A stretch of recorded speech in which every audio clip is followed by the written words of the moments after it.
with our season at 1 and 7 for us to actually make sure that we were all on the same page, make sure that we were headed in the right direction, and that we could have an open and frank meeting and discuss any issues that may exist within the football department, the playing group and the football club.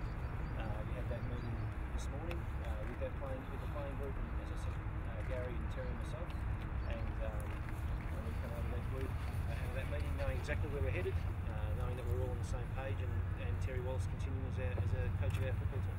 Did Terry Wallace at any point offer his resignation? There was the discussions then got to a point where that would happen. No. Was Terry Wallace sacked and then reinstated? No. So there was no point in time where Terry Wallace wasn't the coach of Richmond? There was no point in time when Terry wasn't the coach of Richmond. Chris, did you speak to Terry yesterday? Chris, can you really want to shoot from the players that there was something to get out of the season? Is that what you want to hear from you? Oh, I guess every coach wants to hear that, and I think that we sit at 1 and 7, and so we needed to sit down as a group and make sure that we're on the same page and sort of bring up, where we're going wrong and what we need to do in the future. Chris, were the players upset with Terry Wallace's response to the Port Adelaide loss? No, I've heard a little bit about that speculation, but he was sensational after the game. His post-match speech was really good, and obviously pretty upset with the loss, as we all were. But I think that we were all feeling the same way. Did he rip into Mitch Morden after the game? No, look, I'm not going to go into specifics about what happened in that meeting. I think that's between the players. Did you approach Terry yesterday?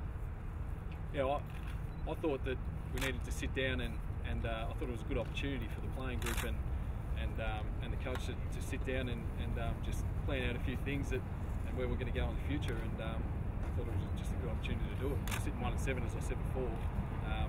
We need to start to make a few changes on field and start to tinker with that. What are they tell the board they lost confidence in the coach? No, the players. Is there a reason Gary's not here today? No, there's no reason. Will tonight's board meeting go ahead? Yeah, tonight's board meeting will go ahead. Terry won't attend the meeting. We've spoken to him today, and he's spoken to Gary March, and fundamentally everything he was going to speak about at that board meeting has now been covered. Terry's future, Craig and Chris, did that was decided at this morning's meeting? What we discussed at this morning's meeting was how we start to turn our season around from 1 and 7, and for all of us to be on the same page and heading in the same direction. That's on the same page. What's same page mean? It means that any issues that might creep into a club when you're 1 and 7, which is natural, gets quashed. We discuss them and we move on. People close to Terry last night were indicating that Terry's no longer coaching this football club. Are they completely incorrect? Well, clearly that's incorrect, isn't it? So this club has not done a backflip on Terry Wallace? No. Could Terry have thought that he was gone? Look, there's been a lot of speculation, Mike, driven by us, it's been driven by you guys. So you need to answer that question yourself. Are we going to be here in 4 weeks' time, or I hope not? Chris, how difficult is it to perform under this constant scrutiny, though, with this just dragging on and on and on? Well, I think that's my role as captain of the club, to make sure that the players don't get affected by these sorts of things, and that we come out and we play as a football club this week and put in a good show. But clearly they are being affected. Not clearly, no. One win from 8 games. But that's not because of any one instance. That's because of a series of things that we brought up in the meeting today. Craig, you can't guarantee that Terry will see the season out. Terry's our senior coach. We have a process in place which we've spoken about. We're not going to talk about that anymore. I think we've done that before, guys. What changes then, Craig, as a consequence of this meeting? You wanted to, players and the coach wanted to discuss things. What changes from here? Well, we're not going to go into what actually was spoken about within the meeting, but what we've done is set an agenda and set our direction for the rest of the season.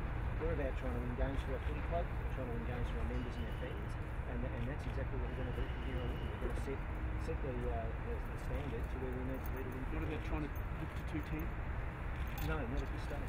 There was strong speculation this morning, Craig, sorry for where I'm standing, that was one area of dispute. I mean, this is just something we've heard reported, that there was players were concerned that maybe you would want to not win any more than 4 or 5 games for the rest of the year, and Terry had an issue with that, or the players had an issue with that.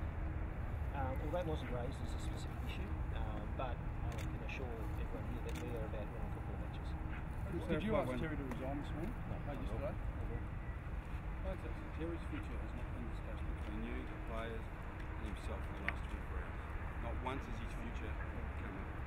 we've discussed all aspects of our footy department, but what we spoke to players about today was to give them clarity up